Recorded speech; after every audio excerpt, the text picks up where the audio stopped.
इस वक्त हम बाढ़ अधिकारी हमारे सामने संजय मिश्रा जी हैं। देखा जा रहा है कि गंगा और घाघरा से घिरा अपना बलिया, उसको बचाने की क्या प्रक्रिया है, कैसे काम हो रहे हैं, कैसे वर्क हो रहे हैं।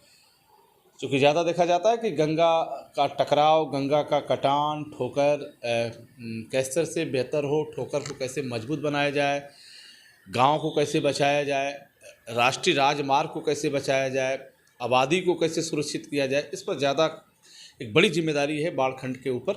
चूँकि शासन और प्रशासन की भी निगाह है, खासतौर पे मुख्यमंत्री का भी निगाह है। चूँकि एक वक्त था वहाँ पे मुख्यमंत्री पहुँच चुके हैं उन जगहों पर जहाँ बाढ़ से काफ़ी तबाही मची थी। आइए बात करते हैं। संजय मिश्रा जी हमारे सामने हैं।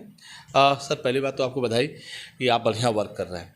तो कैसे हो रहा है, क्या है गाइडलाइंस सरकार की, शासन की, और किस तरह से वर्क हो रहा है? ऐसा है कि बाढ़ बलिया में इस साल 13 परियोजनाएं स्वीकृत हुई थीं, जो हमारे संवेदनशील स्थान थे जहां पे कटान की स्थितियां थीं। और 13 परियोजनाओं के स्वीकृत होने से इस साल हम लोग काम जो है शुरू कर दिए थे अप्रैल में, और हम लोगों को काफ़ी टाइम मिल गया। तो हम लोगों ने काम लगभग पूर्ण कर लिया है, जिसमें 11 काम पूर्ण कर लिया है और 2 काम हैं वो भी लगभग 1 सप्ताह के अंदर पूर्ण हो जाएंगे। और 2 काम जो बचे कौन हैं? 2 काम में हमारा एक बलिया बैरिया तटबंध पर काम है जो अभी चल रहा है, और एक काम दूबे छपरा के पास है जो चल रहा है। यहाँ पे किस तरह का वर्क है? बलिया बैरिया तटबंध पर 3 काम परियोजनाएं स्वीकृत हुई थी, जिसमें 2 परियोजनाओं में इस पर जो ठोकर थे उसके नोज भाग क्षतिग्रस्त हो गए थे, उनके मरम्मत का कार्य था।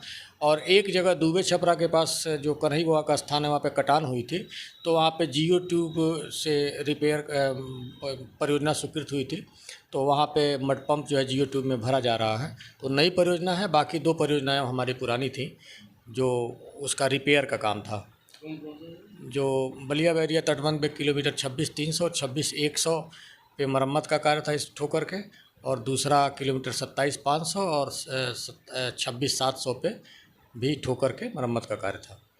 तो ये दोनों काम जो हैं ये पूर्ण अभी 1 सप्ताह के अंदर हो जाएंगे, और बाकी हमारे 11 काम जो है पूर्ण हो गए हैं 13 काम में।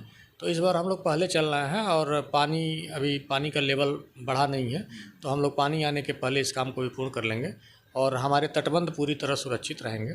जहाँ तक तैयारी की बात है, हम लोगों ने संवेदनशील स्थानों को चिन्हित कर लिया है, समितियाँ बना लिया है, उनका ग्रुप बना लिया है, JEA की ड्यूटी लगा दी गई है, सब लोग अलर्ट है। और हम लोग बंदे पर रिजर्व स्टॉक के रूप में बोल्डर ले रहे हैं अलग से। बलिया बैरिया तटबंध पे भी 1000 घन मीटर बोल्डर ले रहे हैं, पहले से ही हमारे पास 250 घन मीटर बोल्डर थे। इसी तरह हाहार नाला तटबंध है, वहाँ पे हम 1000 घन मीटर बोल्डर ले रहे हैं। और TS बंदा जो हमारा है तूतीपार श्रीनगर तटबंध है, वहाँ पे भी हम 1500 घन मीटर बोल्डर ले रहे हैं। तो हम लोग पहले से बोल्डर और GI वायर क्रेट, बोरी, नायलॉन क्रेट, ये सब मटेरियल स्टॉक कर लिए हैं, जिससे कि किसी भी आपातकालीन स्थिति में हम लोग उससे निपट सकें। तो हम लोगों की पूरी तैयारी है, हम लोग हर तरह से तैयार हैं। दूसरी चीज़ कि पिछले 2-3 वर्षों का जो हम लोगों ने बाढ़ की स्थिति को देखा था, उससे हम लोगों को एक फौरी तौर पे एक आइडिया भी है कि नदी का क्या सिचुएशन है, कटान की स्थिति क्या है, मटेरियल की आवश्यकता कितनी पड़ेगी, और उसके हिसाब से हम लोग 2-3 साल के जो पुराने अनुभव हैं उसके हिसाब से हम लोग इस बार पूरी तरह तैयारी करके चाक चौबंद व्यवस्था किए हुए हैं। सर, अभी आपने बताया कि अति संवेदनशील जगहों पे ज़्यादा विशेष अपनी नज़र है, आपने लोगों को लगा रखा है। तो अति संवेदनशील कितने स्थान होंगे? अति संवेदनशील जो अभी हमारे तटबंध हैं उसमें तूतीपार श्रीनगर तटबंध है, और बलिया बैरिया तटबंध है, और एक हाहार नाला तटबंध है। इन 3 जगह जो है अति संवेदनशील स्थल में चल रहे हैं, जहाँ पे हम लोग जो है पूरी तरह रिजर्व स्टॉक में बोल्डर और हर चीज़ रखे हुए हैं। 4 जोन में आपका लगा, कितने जोन में अपने सहायक अभियंता, JE वगैरह कितने संख्या है? हमारे पास 4 सहायक अभियंता हैं और करीब 8 जूनियर इंजीनियर हैं। तो सभी सहायक अभियंता को अति संवेदनशील स्थल चिन्हित करके और उस पे स्टॉक रखना, उसकी तैयारी पहले से कर लेना। और अति संवेदनशील स्थानों पे हम लोग परियोजना भी बनाए हुए थे, परियोजना का काम पूर्ण करा ले रहे हैं, तो उसकी वजह से हमारी संवेदनशीलता थोड़ी कम हो जाती है, और पूरी तरह हम लोगों को पता है कि वहाँ पे क्या क्या करना है, उसके हिसाब से हम लोग पूरी तैयारी कर चुके हैं। फिर हम आपसे जुड़ेंगे। अभी आपने संजय मिश्रा जी को सुना, उन्होंने बताया कि बाढ़ को देखते हुए कैसे निपटा जाए। पिछले साल का अनुभव है, कई सालों से आपका अनुभव, जैसे आपने बताया कि 2 से 3 साल का उनको अनुभव है।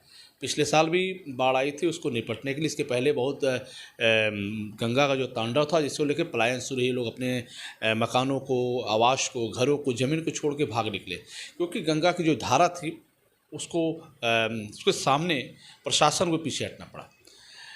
बाहर से भी टीमें आई बचाव के लिए, लेकिन इस बार ऐसा कुछ ना हो उसको लेकर अभी से, यानी जैसे आपने बताया कि हम लोगों ने बहुत पहले से तैयारी कर रखा है और अभी पानी का जलस्तर अभी नीचे है, लेकिन जैसे ही बाढ़ का समय बढ़ेगा, पानी का जलस्तर बढ़ेगा तो विभाग पीछे नहीं रहेगा, विभाग मजबूती से लड़ेगा। और पूरा विश्वास दिलाया कि सारा कुछ इन लोगों ने तैयारी कर रखी है, सारी व्यवस्थाएं पूर्ण रूप से पूरी हो चुकी है और अति संवेदनशील जगहों पर भी अलग से भी व्यवस्था बनाई गई है। फिर हम आपसे जुड़ेंगे, तब तक लेते हैं जुड़े रहे हमसे। बलिया आजकल से मैं रोशन जायसवाल, नमस्कार।